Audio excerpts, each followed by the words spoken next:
Ang sektor ng agrikultura ang may pinakamalaking nabawasan ng bilang ng may trabaho o negosyo noong November 2024 na aabot sa 2 milyong Pilipino.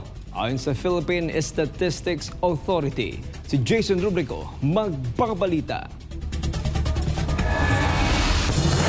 Bahagyang may pagbaba sa bilang ng mga Pilipinong walang trabaho noong Nobyembre ng 2024. Batay sa datos ng Philippine Statistics Authority, naitala ang 3.2% na unemployment rate sa nasabing buwan.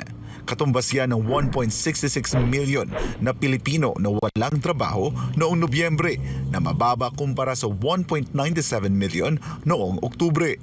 Nadagdagan naman ang bilang ng mga may trabaho sa nasabing buwan. Usually last quarter, yung 3 buwan na yan, may mga pagtaas tayo doon sa accommodation services, restaurants, and of course, yung mga key inputs nito like food products. Bagamat nadagdagan ang mga Pilipinong may trabaho dahil sa bare months, may mga industriya pa rin na naitalang may malaking pagbaba ng bilang ng may trabaho o negosyo noong Nobyembre. Ayon sa Philippine Statistics Authority, ang isa sa mga pangunahing industriya na may pinakamalaking pagbaba sa employment noong November 2024 ay ang agrikultura.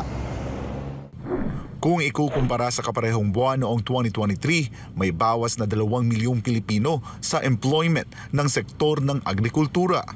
Noong buwan ng Nobyembre, kung saan nagkaroon tayo ng labor force survey, of course, kung maalala nyo, 5 yung typhoons na pumasok sa ating bansa mula November 1 hanggang November 18. No?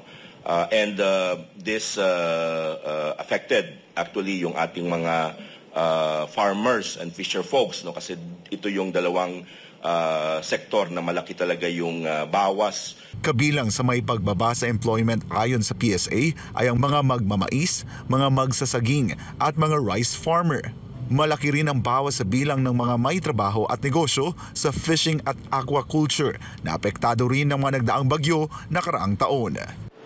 Mula dito sa Quezon City, para sa Diyos at sa Pilipinas kung mahal, ako si Jason Rubrico, SMNI News.